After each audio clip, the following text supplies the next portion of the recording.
बच्चों, जैसा कि हम जानते हैं, हमारा भारतवर्ष विभिन्नताओं का देश है।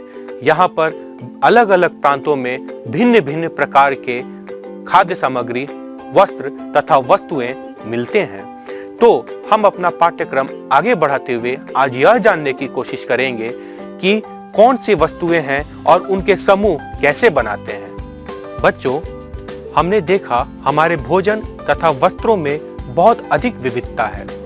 हर स्थान पर इसी प्रकार के विविधता वाले वस्तुएं होती हैं। हम अपने चारों ओर कुर्सियां, बैलगाड़ियां, साइकिलें, खाना पकाने के बर्तन, पुस्तकें, वस्त्र, खिलौने, जल, पत्थर तथा अन्य बहुत सी वस्तुएं देखते हैं। इन सभी वस्तुओं के आकृति, रंग तथा गुण भिन्न भिन्न होते हैं। अपने चारों ओर देखिए तथा गोल आकृति की वस्तुओं को पहचानिए और उनका समूह बनाने का कोशिश कीजिए। इन वस्तुओं में गेंद जैसे कि रबड़ की गेंद, फुटबॉल तथा कंचे आदि सम्मिलित हैं। अगर हम खाने पीने की सामग्रियों को ले लें तो इनमें गोल आकृति के वस्तुएं जैसे कि सेब, संतरे तथा घड़े जो पानी भरने के प्रयोग में आते हैं उनमें सम्मिलित हैं। मान लीजिए हम प्लास्टिक के बने वस्तुओं का एक समूह बनाना चाहते हैं। प्लास्टिक के बने वस्तुएं जैसे कि बाल्टियां, लंच बॉक्स, पाइप, जल पात्र इत्यादि ऐसी बहुत सारी वस्तुएं हैं जो कि इस समूह में लाया जा सकता है।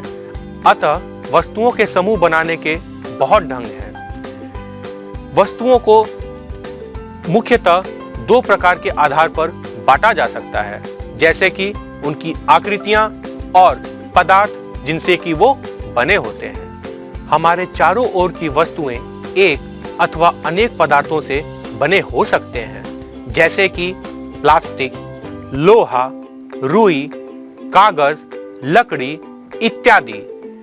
इन सभी वस्तुओं को अलग अलग धातुओं से बनाया भी जा सकता है। क्या आप और किसी अन्य प्रकार के धातुओं का उदाहरण दे सकते हैं?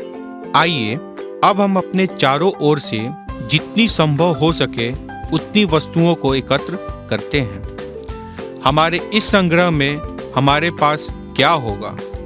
चाक, पेंसिल, नोटबुक, रबर, डस्टर, हथौड़ा, कील, साबुन, पहिए का आरा, बैट, माचिस की डिब्बी, नमक और आलू। हम वस्तुओं की एक ऐसी सूची भी बना सकते हैं जिनके बारे में हम केवल सोच ही सकते हैं, कक्षा के कमरे में ला नहीं सकते। उदाहरण के लिए दीवार, वृक्ष, दरवाजे, ट्रैक्टर और सड़कें। इस संग्रह में उन सभी वस्तुओं को पृथक कीजिए जो कागज अथवा लकड़ी से बनी हैं। इस प्रकार आप सभी वस्तुओं को दो समूहों में बांट सकते हैं। इसमें एक समूह की सभी वस्तुएं कागज अथवा लकड़ी से बनी हैं तथा दूसरे समूह की वस्तुएं इन पदार्थों से नहीं बनी हैं। इसी प्रकार हम खाना पकाने में उपयोग होने वाली वस्तुओं को पृथक कर सकते हैं। आइए अब हम देखेंगे वस्तुएं तथा पदार्थ जिनसे ये बनी हैं।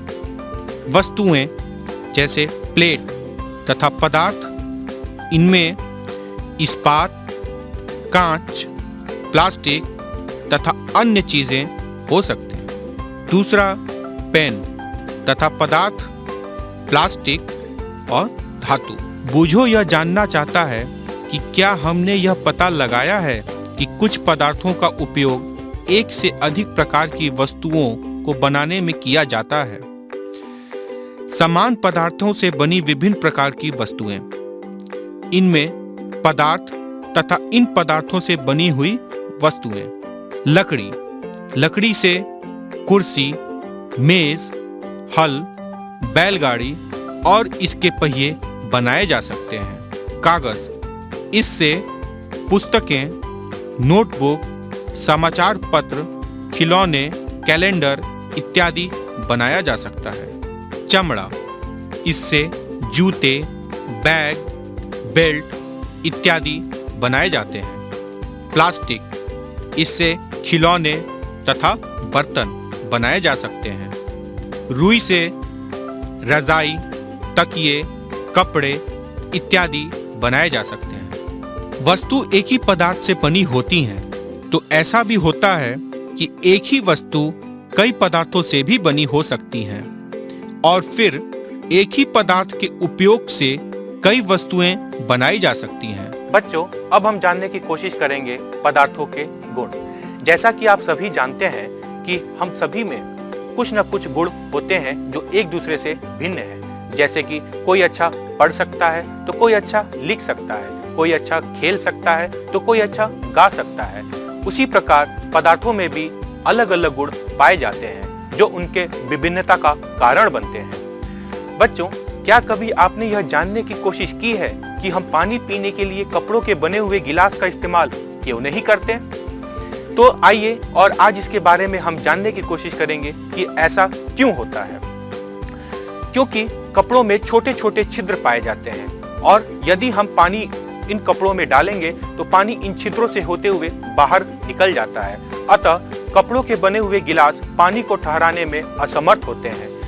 यद्यपि हमें कुछ ऐसे पदार्थों की आवश्यकता होती है जैसे कि कांच या प्लास्टिक, जो कि पानी को रोक सकता है और हम उनका उपयोग कर सकते हैं। तो चलो बच्चों, अब हम चर्चा करेंगे पदार्थों के वे सब गुण जो उनके पहचान एवं उपयोगिता के लिए महत्वपूर्ण है, जैसे कि दिखावट, कठोरता, विलय अथवा अविलय एवं पारदर्शिता। पहला है दिखावट।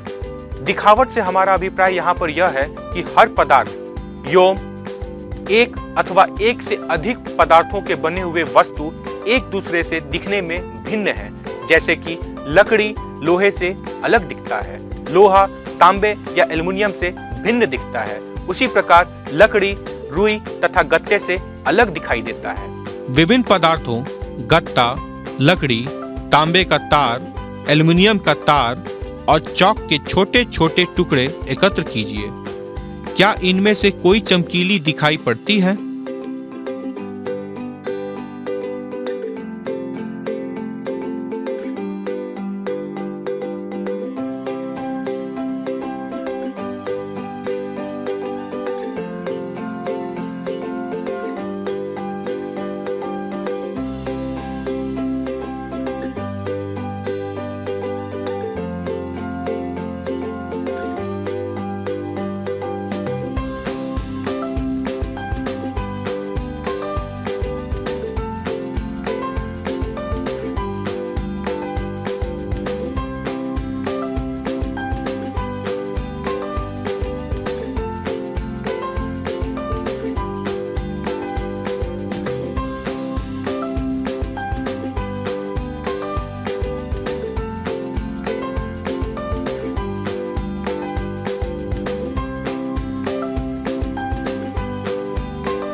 चमकीले पदार्थों को एक समूह में पृथक कीजिए। आपने क्या पाया? क्या आप अन्य पदार्थों में इसी प्रकार की कोई चमक अथवा धुती देखते हैं? जैसे भी संभव हो सके किसी भी ढंग से इन्हें काटिए।